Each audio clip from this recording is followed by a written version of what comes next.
Okay, I do believe we are recording. We started last week with always being right, and we covered that a little bit, but I don't remember how deep we got into it, and we may not have gotten into it at all. But it really, there are people that you may know that are, they feel that they're always right. And they will fight you tooth and nail so that no matter what, they win the argument. And sometimes they win the argument just by wearing you down and taking it to a point where you really don't want to go any further because you can feel yourself getting hot under the collar and you're afraid you're really going to lose your cool and say things you really don't want to say. And sometimes it just gets out of hand. What being right does from an emotional point of view, certainly in terms of working with your partner or with your children, it can alienate them. It can turn them against you. Obviously, it would stimulate, especially coming from the emotional self, that need for rejection. So this may be one of those patterns that is specific to those who use rejection as a modus operandi for gaining acceptance. So it's something to be mindful about, to look at it from an attitudinal point of view as to whether or not you're the kind of person that it's, my way or the highway. And sometimes being in a managerial situation or owning a business or a company, you may take that attitude.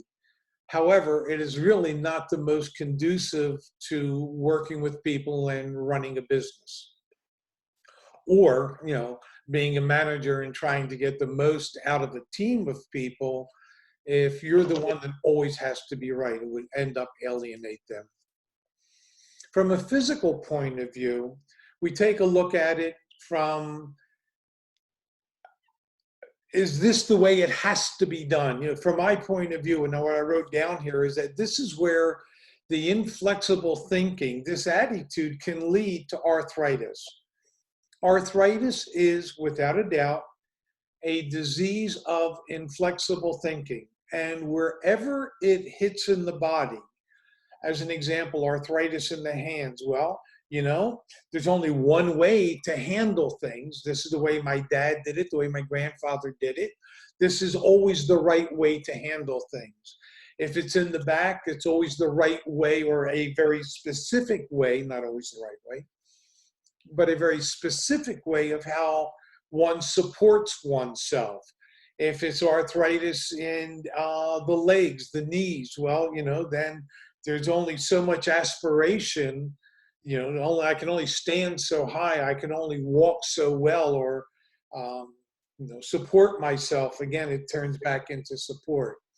So wherever the arthritis hits in the body, and looking at that part of the body from a symbolic perspective will give you an indication as to where the inflexible thinking is at.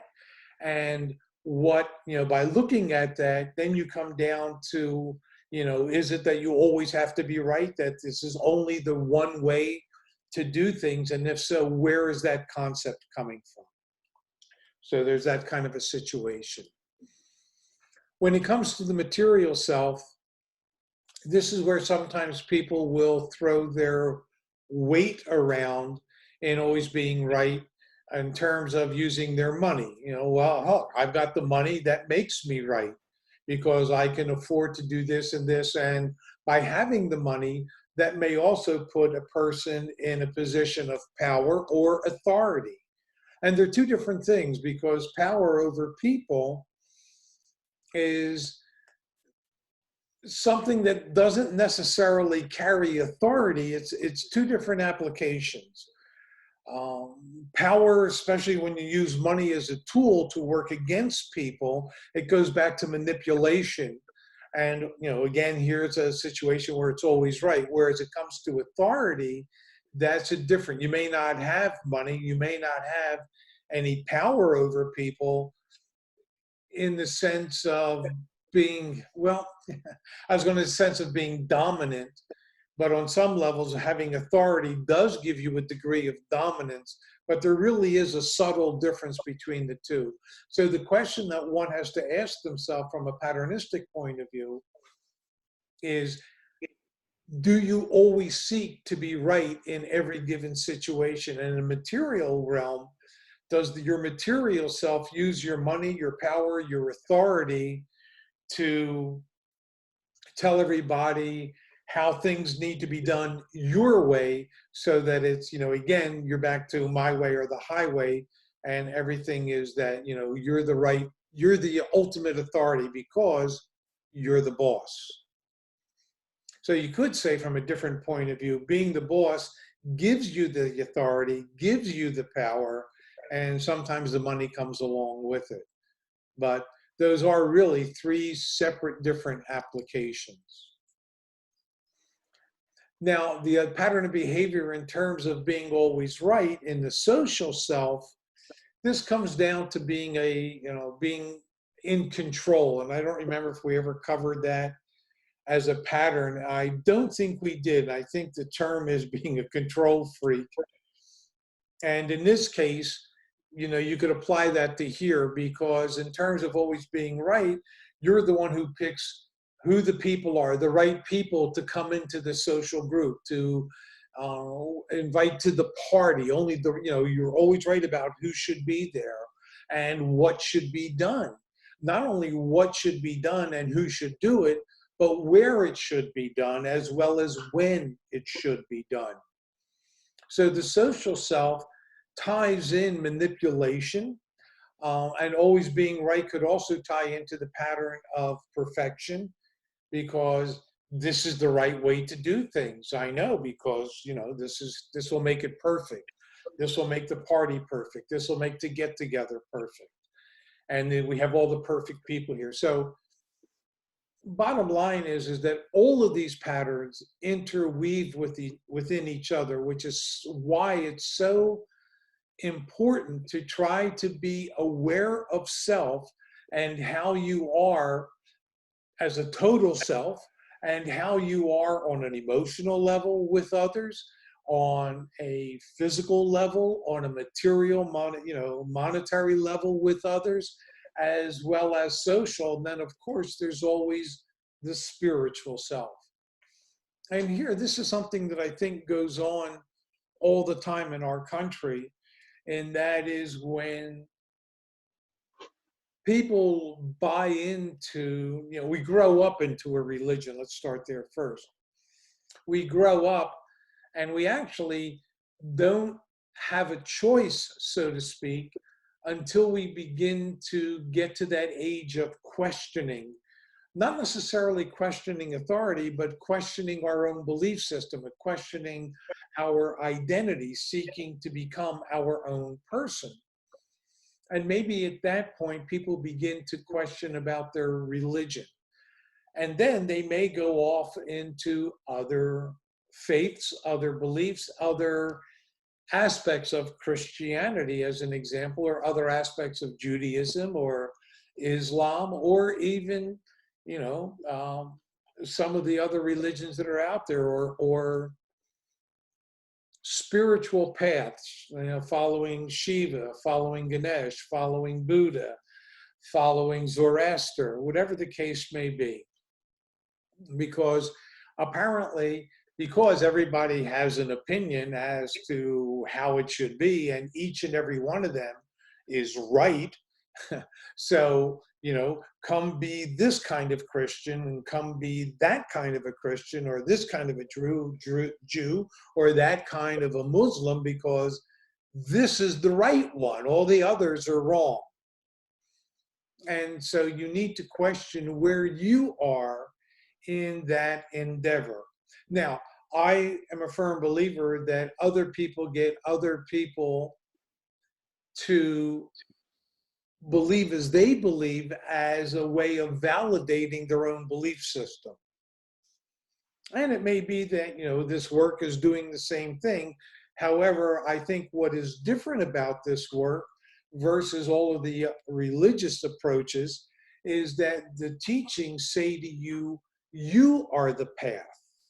It's an internal, inward journey. There is no solution there is no salvation, there is no answer, there is absolutely nothing outside of you that is going to pave the way or make life beautiful, or it's all from the within. This is one of the reasons why Jesus, as one of the leaders, spiritual leaders of our time being the last 2,000 years in Christianity, continue in my word, and you'll get to understand the truth, and that truth will set you free from man's teachings. The other is to continue in my sayings, and the sayings are the universal teachings. And as I said before, there's that whole passage in Matthew, and it's chapter 7, verse 14, where Jesus says, make for the straight gate, because narrow is the way that leads unto life, and few are they who find it. Yet, if you talk to anyone who follows Christianity, they will tell you that they're on the right path, and they alone, especially born again Christians, will tell you only they're going to be saved. Everybody else is going to go to hell. Well, that's not what Jesus taught. That's what man teaches. When Jesus said you have to be born again, the first birth is of water and the second birth is of spirit.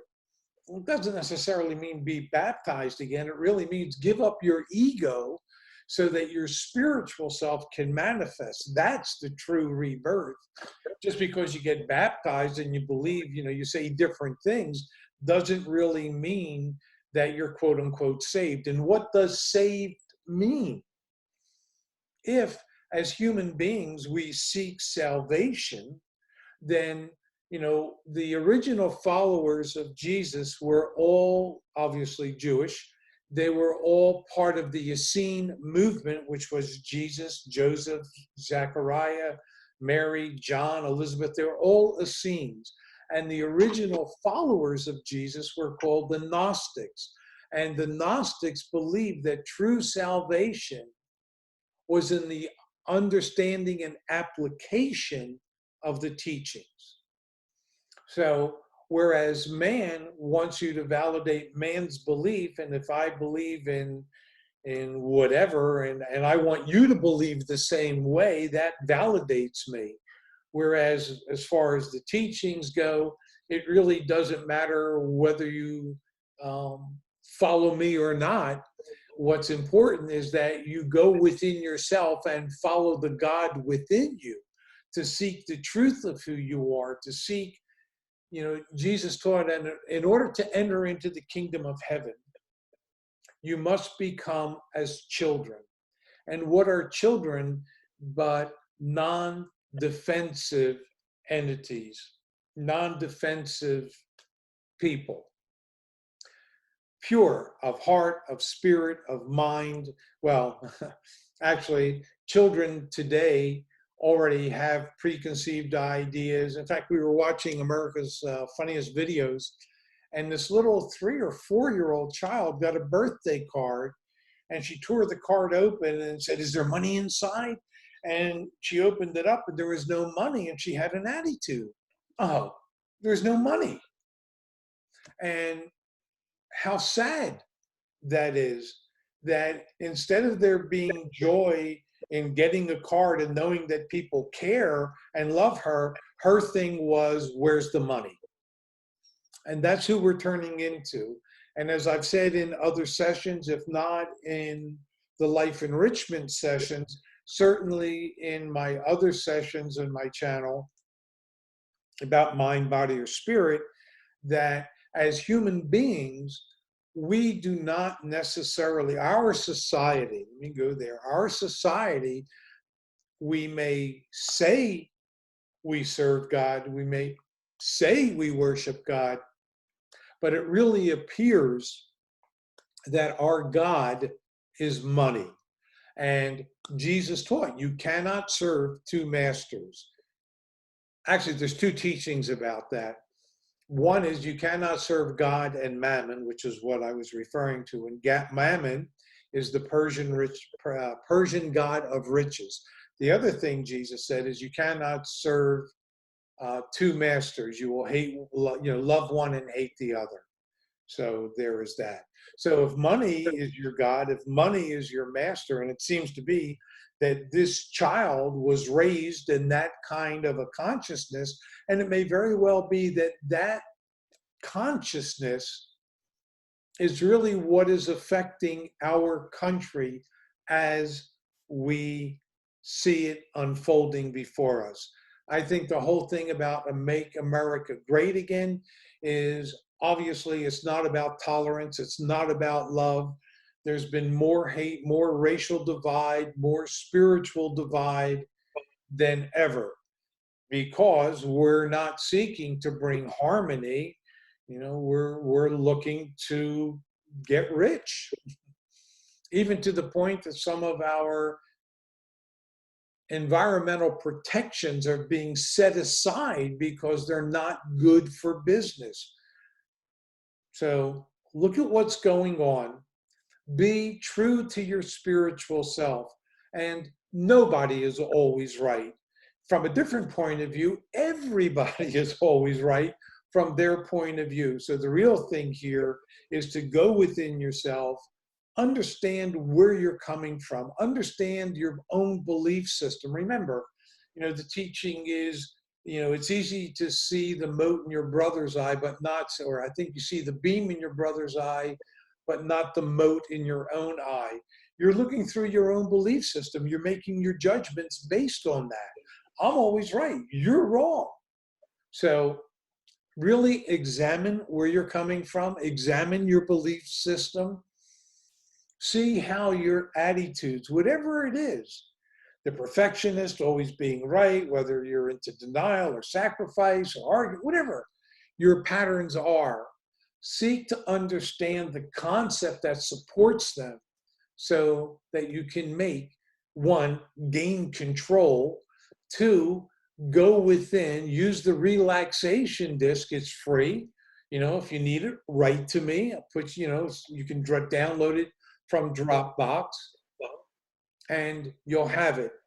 You can work with your guides by going within. They will help you to identify the concepts, the patterns, and of course, and learning your symbols, get the Dream Dictionary. That too is free at the CUDA. You just download it and begin your personal library. That way your symbols will help you not only identify the pattern of behavior at work, although I think as much as we've covered patterns, as many as we've covered, you should be totally, you should be aware of at least some, if not many, of the patterns that you may have a tendency to indulge in, or that are a part of your personality, a part of the ego that the emotional self has interwoven in order to validate the self, so that you are manifesting who you think you should be. And as you've heard me say before, that is not necessarily who you are. There's a passage in Revelation about who you are, and that is that your new name is written on a white stone. Well, the only way you're going to get there is by understanding your defenses, getting hold of them, and like you would an onion, peel them back so that you can get down to the spiritual self and allow that to manifest in everything that you do. Next up, this is really another one of those strong patterns, and it's the one of demanding things. So the first question that comes up that you really need to ask yourself and to be honest with yourself is, are you a demanding person? Now, some of us are, because of certain things that go on in our lives, we have to demand certain things. But there's two different levels of demanding. One is, I demand that you do something, and the other is, hey, this has got to be done, and that will be more in the material self. You may be demanding because there are certain things that need to be done in order to facilitate a journey, especially if you own a business. Again, if you're a manager in any kind of a given situation, or whatever your job is, whatever your skill set is, that in itself is demanding. It demands that you seek to be the best that you can be at what you do in order to facilitate not only your own personal journey, but the journey of your organization that you're a part of. But when it comes to the emotional self, the question is, do you demand things from others? And if you are demanding, what is it that you're demanding? In what ways do you demand things? And, what do you demand of yourself? Because that's what I wrote down also. What do you expect from yourself, and what do you expect from others? And then you have to ask yourself, why? What does being demanding do for you? What are you, again, what are you expecting from yourself? Are you demanding perfection from yourself? Are you demanding sacrifice from yourself? What? What's going on? And the why. Why is, without a doubt, absolutely essential. So these are things that really need to be questioned. And of course, what you demand and expect from others. And again, that goes into a couple of different ways. Emotionally, you may demand that, and not spoken out demanding, but attitudinally demanding that, when you come home from work, you expect dinner to be on the table, or, you expect a greeting when you come in the door. You may expect the kids to come run to you, the wife to kiss you, the husband to kiss you.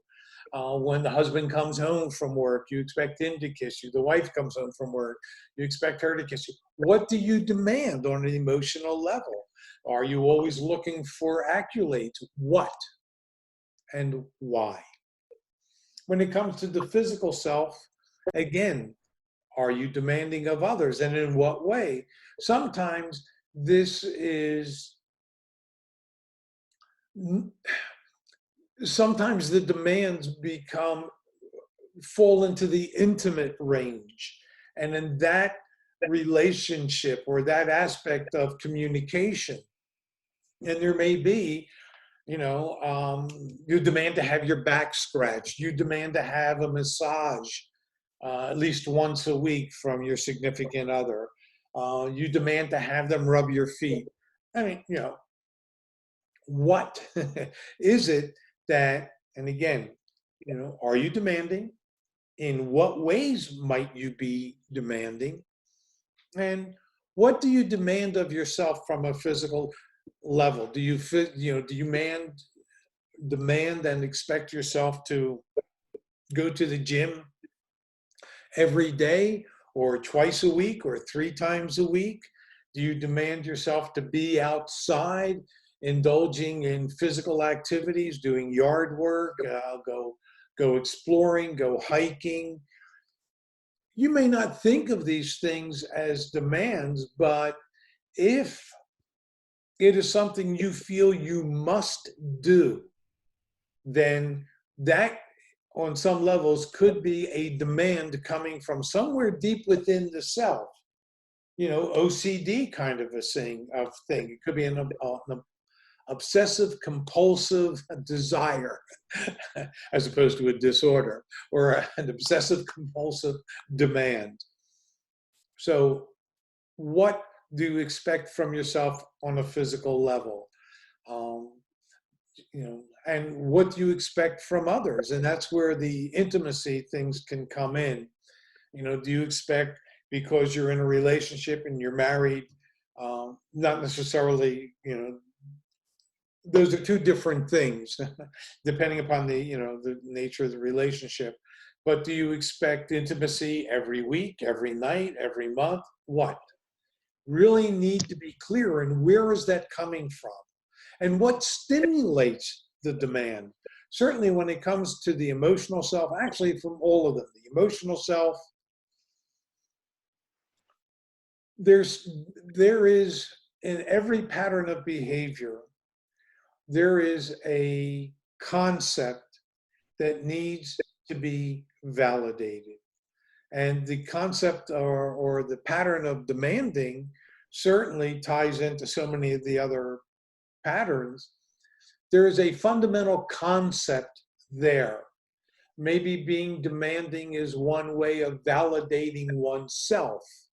Well, if I demand it and I get it, then that must be right. That may be the way, it's supposed to be. So, like all patterns, you really need to question them. You need to be able to identify them. That's really the beginning key of mastery. Because the more that you can identify your patterns at work and see where they are in that flow of cycles, obviously that gives you an opportunity of gaining control. When it comes to the material self, and again, whenever I think about the material self, it's more about money, your home, your car, all of those things, because those are the material reflections, just as your physical body on some levels is a reflection of your emotional state. Your material is also a reflection of that same emotional self, but now it's like broadcasting to the world in a sense of, look at what I've accomplished, look at what I have, because this is my statement of who I am in the material realm. So from that point of view, what is it that you, and I put this down as want, need, and expect.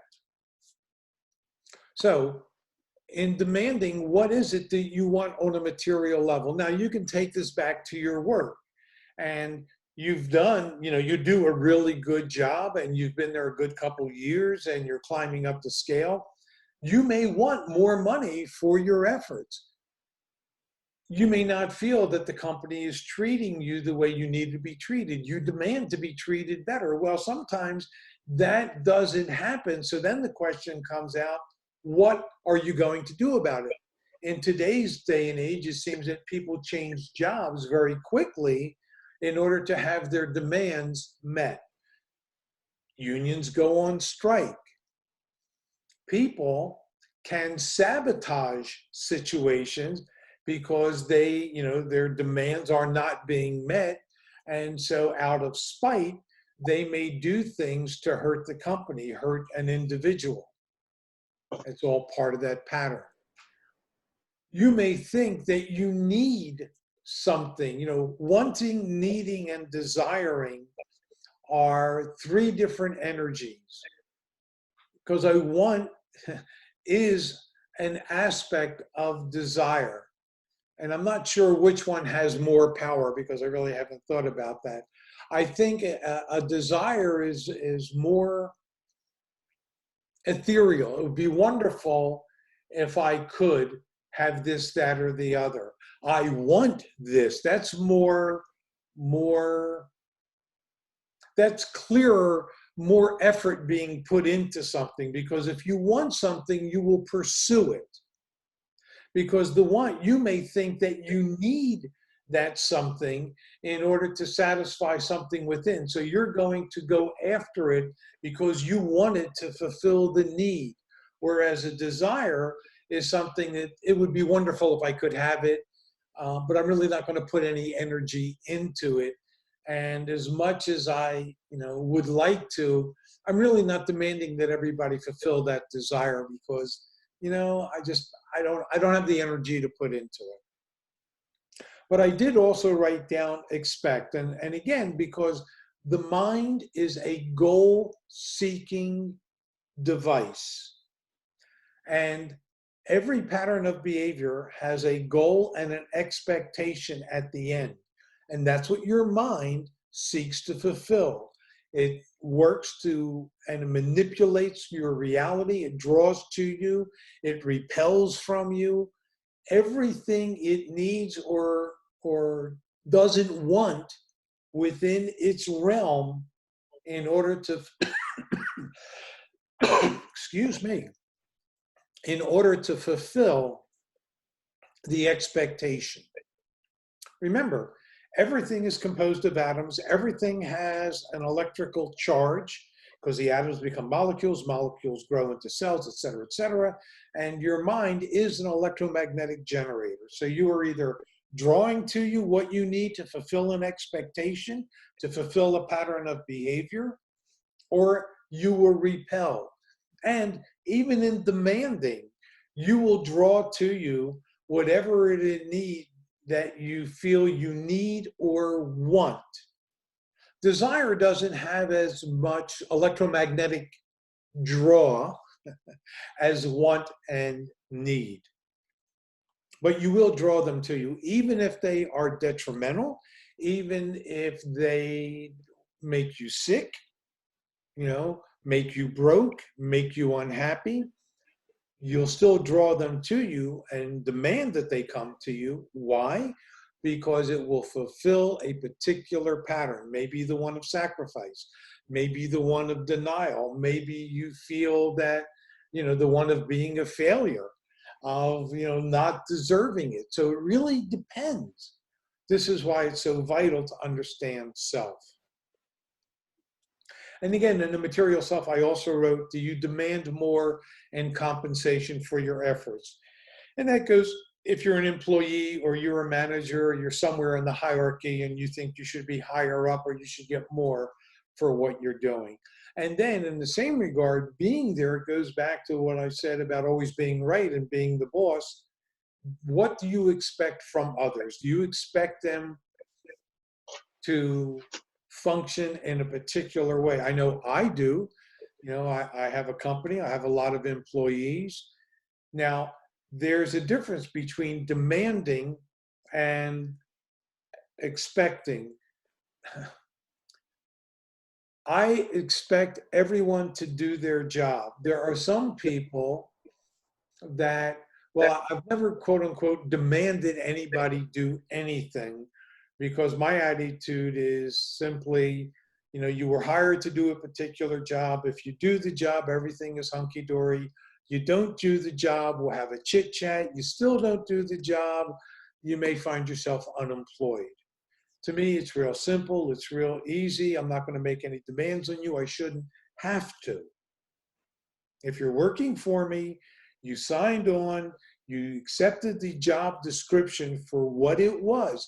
And the same thing applies to you, not working for me, but you signed on to somebody else's job description. Unless you own the business, you signed on to somebody else's job description.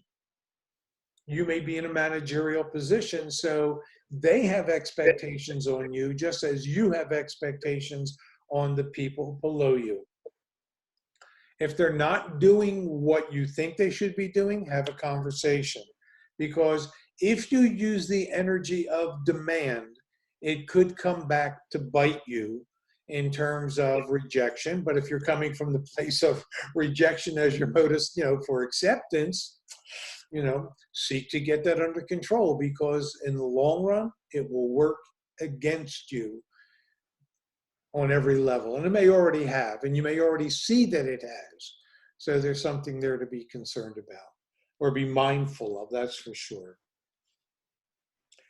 In terms of the social self, how are you in terms of demanding? In group situations, what is it that you demand from others? What is it that you seek out? And not only from yourself, but from others, because social situations, you get together, and this goes back to always being right, kind of. And, when I was putting together all of these patterns, it's like when I focused in on a pattern, it was some of these other things became part of the mindfulness of the pattern. Well, okay, always being right. Well, if you're always being right, you're really into demanding things. You always come into the possibility of arguing about things. So these are some of the ways that patterns work together. They kind of feed each other. They become a network, if you will, and they support each other. And they're tricky, because you have to remember that your emotional self, your ego, does not in any way, shape, or form want to not only not die, but it doesn't want to give up any aspects of itself, because every aspect of itself validates who it thinks it should be. So it will try to create a mesh, a network, a matrix of interwovenness of the patterns so that you are almost always in some aspect of some pattern which is constantly validating who you think you should be. So becoming aware is essential. Reading symbols is another aspect of it, of gaining insights, because symbols tell you the energy that's going on. Symbols tell you the pattern of behaviors. Symbols will tell you where in the pattern you are. And if you know the pattern, you know the outcome, the symbol gives you an opportunity to change an attitude, which will change the outcome. So in questioning your social self, what is it that you demand in the situation? Do you think that invitations should have been sent out? Do you think that certain things should have been served? Do you demand, hey, I'm gluten intolerant. I demand that there be gluten-free food. Why didn't you think of that? I'm vegetarian. Why aren't there any things available for me to eat? You got all kinds of meat, you got all kinds of fish, you got all kinds of fowl, but what, a little side order of dishes and mediocre salads? And the reason I bring that up is because by going to so many conventions and so many presidential receptions, and it's amazing, I'm in the health food industry 40 some years, and it blows my mind how many times that there really isn't a lot of choices for vegetarians. It's either overcooked vegetables or a skimpy salad, whereas the other people have meaningful, substantial meals that they can draw from, where the veggies and the vegans are, have less.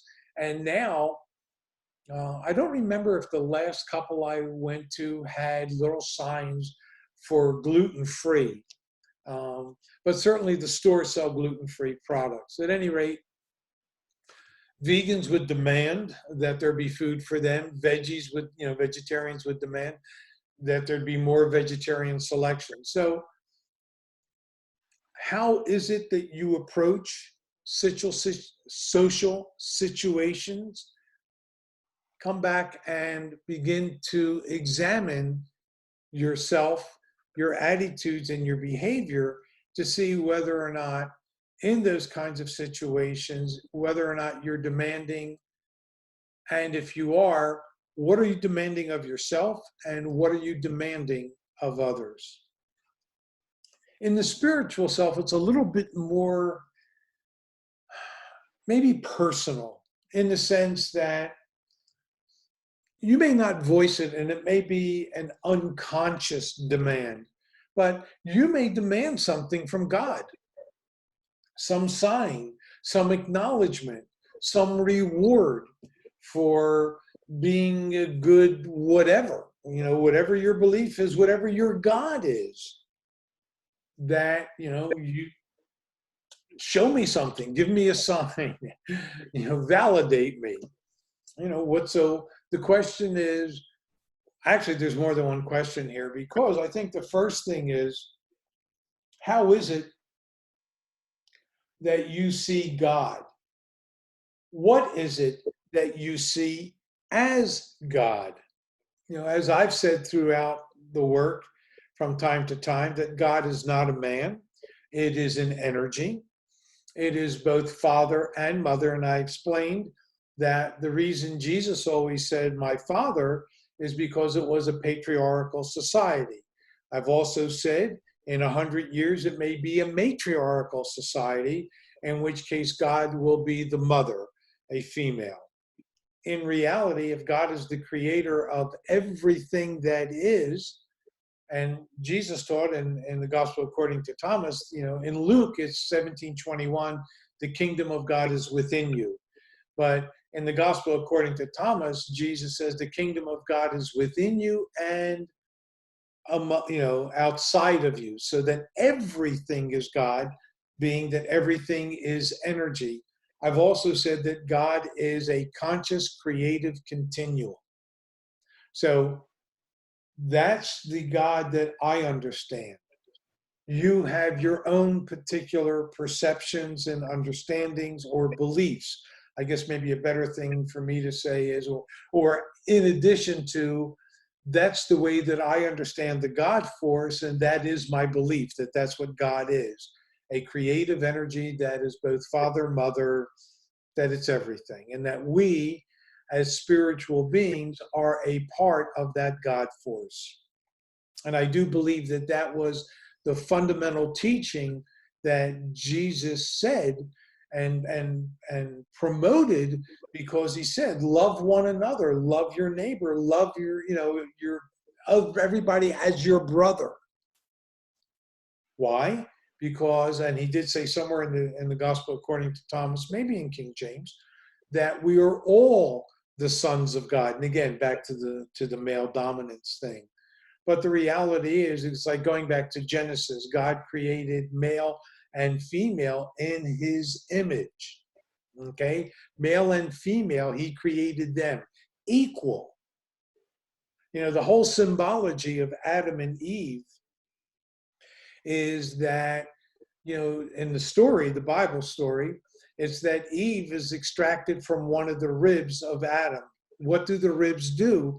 Your ribs protect your internal organs. So your ribs, not only are they protection, but they're also support to some degree, but more protection.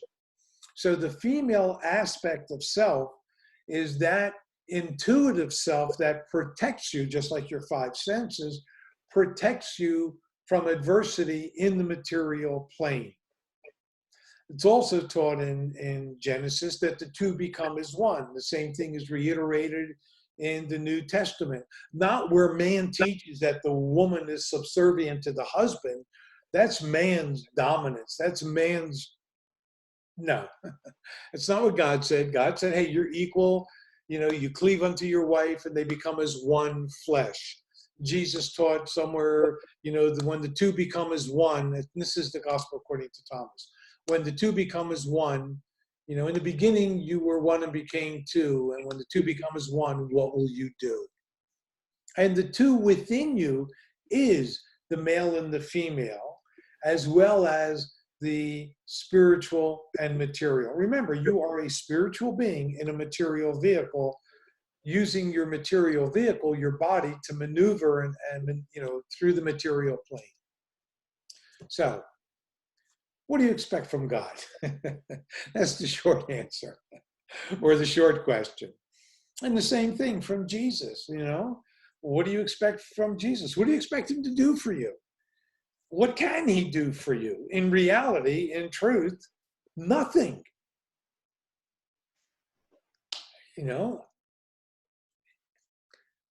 When you go back to the Bible, and when Jesus was healing the blind, what did he say? They said, oh Lord, oh Master, Rabbi, you healed us. No, I did not. Your faith healed you. So when people believe, sometimes it is your faith that makes the miracles happen.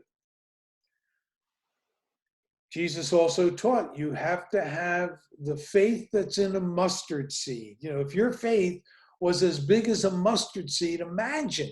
Now, again, and I don't know if I've talked about it in the life enrichment journey, but I know I've talked about it in some of the other videos that I've done, that there's two kinds of faith. Blind faith, which is what man teaches and what Jesus talked against, when saying, when the blind lead the blind, how can they both not fall into a pit? The other kind of faith is far from blind faith. It's a working faith. This is the mustard seed faith, knowing two things. One, you're never placed in a situation. God would never place you in a situation you cannot handle. You yourself, the God within you, wouldn't put you in a place you couldn't master. You're there because it's a learning opportunity, no matter how horrible, how ugly, how difficult. It is a learning opportunity. Whether or not you learn from it is another story. It depends on how you approach it. Dear God, get me out of this mess. Jesus, save me. Buddha, show me the way. The way is inside. That's where the answers are. That's where the salvation is. So, spiritually, examine what your expectations are of God, Jesus, Buddha, Shiva, Ganesh, Zoroaster, whoever, whatever. What are you expecting? What are you demanding that they show you, that they prove to you? And then, what do you demand from others? Do you, we talked about this in always being right.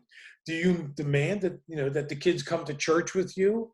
That, everybody can see, oh, wow, the kids, they're there too, that they're good Christians, that they're good Jews, that they're good Buddhists? What?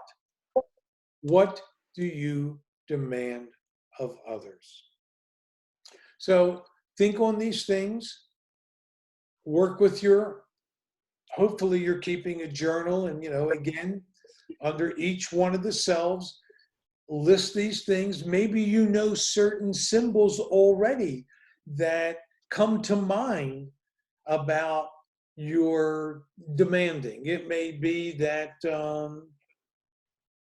I don't know, you may demand coffee when you get into work, that your secretary or, somebody brings you coffee, because you see it in the movies sometimes. The guy walks into the office and somebody walks in shortly thereafter and gives him a cup of coffee. Well, that's fulfilling an expectation. And maybe it started out as a subtle request. Another way of demanding something is to request something. So see if you can find the symbols. In fact, actually, if you go back through your book, your personal loose leaf book, where you have your 4 sections, your emotional, your physical, your material, your social, your spiritual. So maybe there's 5 sections. And maybe in each one where you've got a pattern, it would serve you well if you would go back and try to identify some symbols that relate to each particular pattern in each particular self. And one of the reasons I want you to do that is because it will help you become more symbol conscious. Remember, symbols are the way that your mind talks to you.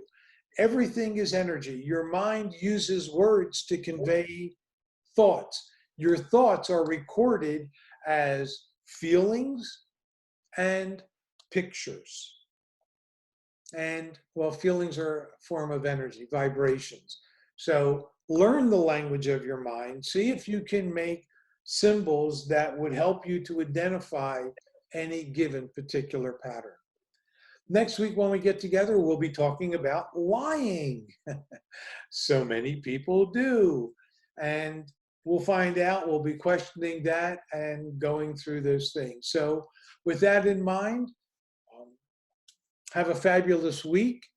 Think about the things we covered and see what you can do to get yourself out of demanding, should it be something that you relate to, out of always being right, compromise, because everybody is right. Whoever you're arguing with, they're right from their point of view. See if you can find a common ground without arguing and without demanding. All of these insights lead you to understandings. Understandings are the beginning of gaining emotional control over your actions and reactions. And emotional control ultimately leads you to mastery.